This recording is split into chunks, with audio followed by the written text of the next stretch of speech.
Então, não embarque nisso. Não embarque nessa canoa furada. Não embarque nesse avião que vai cair. Não faça isso. Você está sendo avisado, advertido. Deus já está dizendo para vocês na sua palavra, não faça isso. Para que você vai insistir nisso? A moça é que escolhe o namorado que vai namorar. O namorado é que escolhe a namorada que vai namorar. Antes de começar, acabe com isso. Ou se começou, acabe antes que fique pior.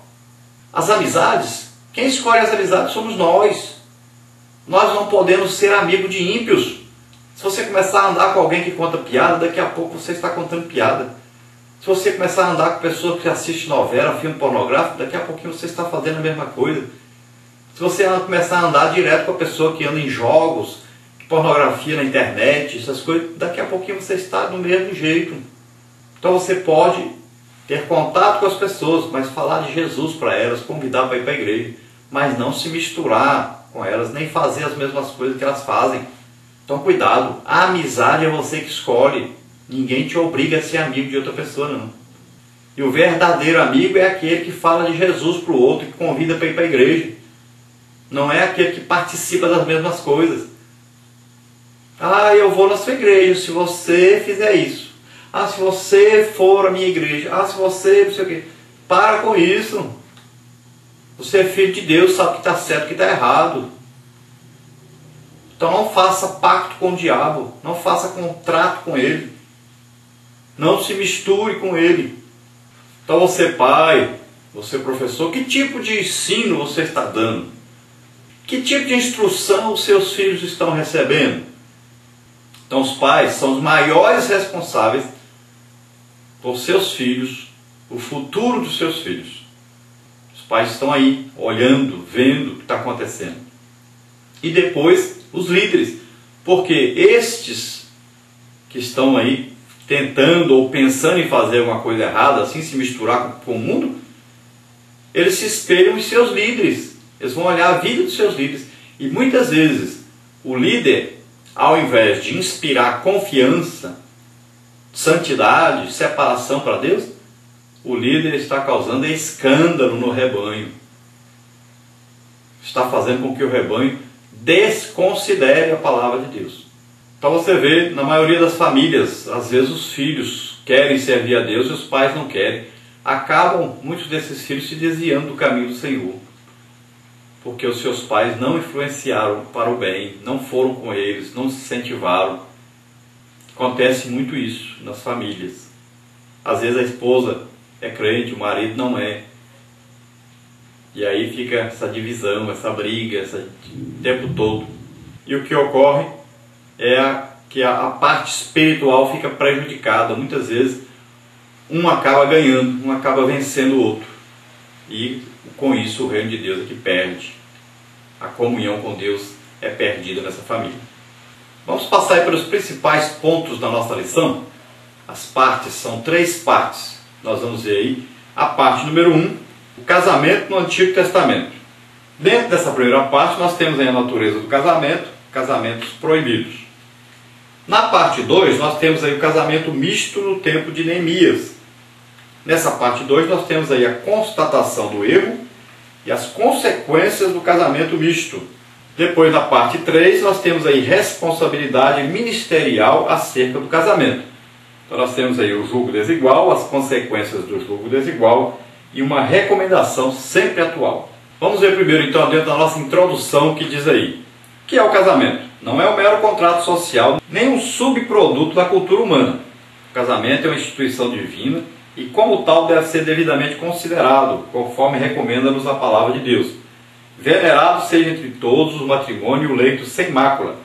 Porém, aos que se dão à prostituição e aos adúlteros, Deus os julgará. Hebreus 13, 4.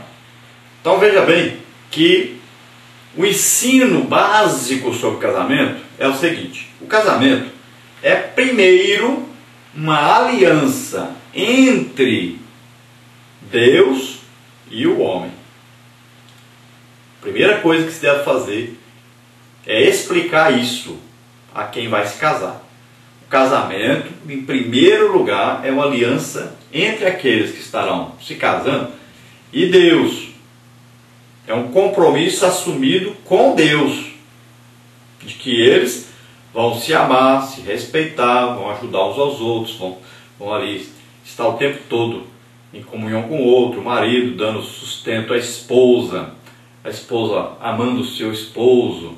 Então, são compromissos que eles vão fazer um com o outro, mas sempre se lembrando, primeiro estão fazendo com Deus. Antes de valer para eles, vale para Deus. Tem muita gente que não consegue entender isso, muita gente que não explica isso para o casal. Tem muita gente se casando sem saber disso. Às vezes acha que o compromisso foi feito ali entre os dois só, o juramento foi feito para os dois, aí pode mentir um para o outro, pode enganar o outro, pode desmanchar isso na hora que quiser. Não. Casamento é uma aliança feita primeiro com Deus. Depois é que vem o compromisso entre os dois nubentes que estão se casando. Por isso que existe aí casamento de homem com homem, mulher com mulher. Por quê? Eles não têm essa visão de Deus no casamento. Porque se tivessem, não se casariam. Porque a palavra de Deus é a norma de Deus. É o que Deus pensa é que vale para o casamento. Então eles buscariam, deixa eu ver o que Deus acha do casamento, para depois entrar no casamento. Então veriam lá que Deus não permite união de pessoas do mesmo sexo. Deus não fez um Adão para Adão, nem uma Eva para uma Eva. Deus fez uma Eva para um Adão. Então, se houver aí a consciência de que primeiro o casamento é uma aliança entre Deus e o homem com Deus, depois é que é aí o homem com a sua esposa, se tiver essa consciência em primeiro lugar, então verão que um compromisso assumido com Deus não pode ser desfeito. Então não é que um compromisso tenha sido feito um homem e a mulher. O compromisso foi feito com Deus. Só tem um jeito de desmanchar os compromissos um com o outro. Só se morrerem. Então nós vamos ver que, como existe esse compromisso com Deus, não pode ser feito o compromisso de um filho de Deus com um filho do diabo. Não pode haver uma união entre aquele que serve a Deus e aquele que serve ao diabo. Vamos ver aí dentro da nossa primeira parte aí, o casamento no Antigo Testamento. Temos aí tópico número 1, a natureza do casamento. Tópico número 2, casamentos proibidos. Então, dentro dessa primeira parte, o casamento no Antigo Testamento, vamos ver a natureza do casamento. O casamento é uma instituição estabelecida por Deus como parte de sua criação. Trata-se de uma aliança monogâmica e heterossexual, comprometendo um homem e uma única mulher, como está registrado em Gênesis 1, 26, 27, 2, 18, 3, 16. De ambos fez o Senhor uma só carne, Gênesis 2, 24. Logo, a união entre pessoas do mesmo sexo é abominação aos olhos de Deus. O matrimônio, então, é a base da sociedade e, segundo a ordenança bíblica, não pode ser dissolvido. Portanto, o que Deus ajuntou, não separe o homem. Mateus 19, 6b. Então, quando Deus instituiu aí o casamento, a união entre um homem e uma mulher, e veja bem que é entre um homem e uma mulher, ele tinha em vista o povoamento da terra. Veja bem, a terra está toda já povoada? Não, nem um terço da terra está povoada. Deus diz, crescei e multiplicai-vos. A intenção de Deus é essa. Quem evita filhos está pecando contra Deus, está matando uma vida. Deus não coordenou que alguém evitasse filho. Não existe isso. Pelo contrário, a Bíblia ensina que as mulheres choravam para ter filhos, sempre deram um grande valor a ter filhos. Então não é o desejo de Deus, não é a vontade de Deus que se evite filhos.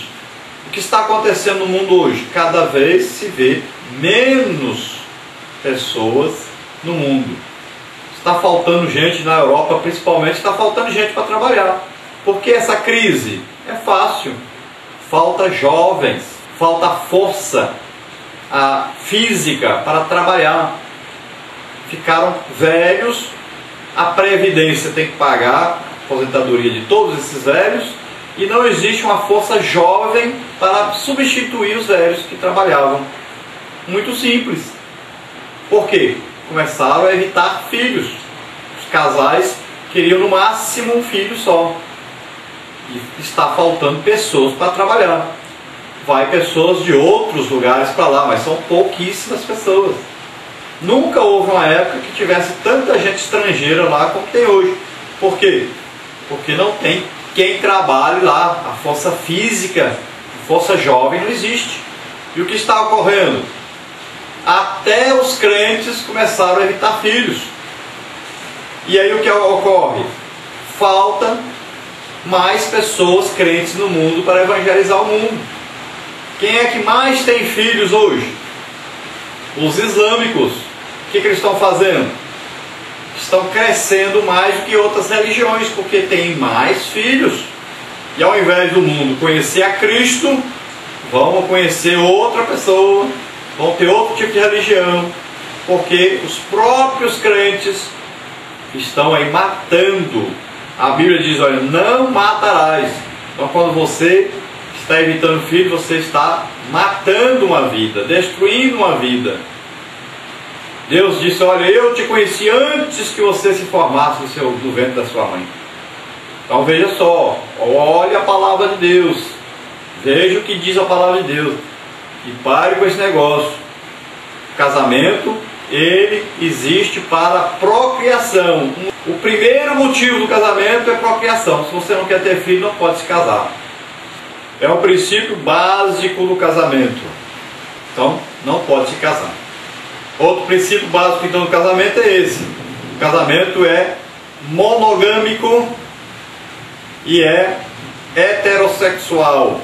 Então, é um homem e uma mulher, se casam para viver juntos a vida toda, e sempre lembrando, um homem e uma mulher.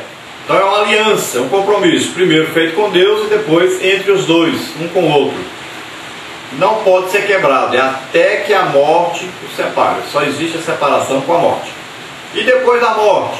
Um dia eu vou estar casado com fulano de novo? Não. Jesus diz que no céu essas alianças não existem. Lá não existe sexo. Você pode até se encontrar com a pessoa, mas não existe mais casamento, não existe sexo, essa união humana. Não existe procriação no céu. Então o casamento é indissolúvel. Tem muita gente dizendo, que Jesus disse que por causa da prostituição, não sei o quê. Não, Jesus está ensinando ali, dizendo o seguinte, se o homem casar, na primeira noite descobrir que a mulher não é virgem, que ela tinha já um caso com outra pessoa, então ele pode se separar nesse dia. Este é o ensino verdadeiro, legítimo e dentro do original da palavra de Deus. Porque se o outro se adulterar, então existe o perdão.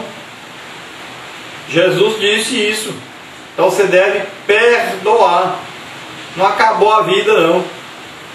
Se os casamentos por causa de adultério terminassem todos, imagine os casamentos das pessoas que não são crentes, que a maioria deles, ou o homem ou a mulher, já traiu um ao outro. Quantos e quantos casamentos existem desse jeito? Então houve aí um caso de adultério. Então Jesus ensina, perdoe. O caso, a saída é essa, perdoe. Conserte a vida. A família é mais importante do que a ira, a raiva, o pecado. Vence o pecado com amor. Se vence a ofensa com perdão. E onde é mais fácil haver isso? Quando o casamento é misto. Um é crente e o outro não é. O que não é crente dá pouco valor ao casamento, dá pouco valor à aliança. Ele não teve conhecimento do que é aliança com Deus. Então ele está mais suscetível, está mais fácil para ele adulterar. E o que existe muito isso entre os casamentos mistos.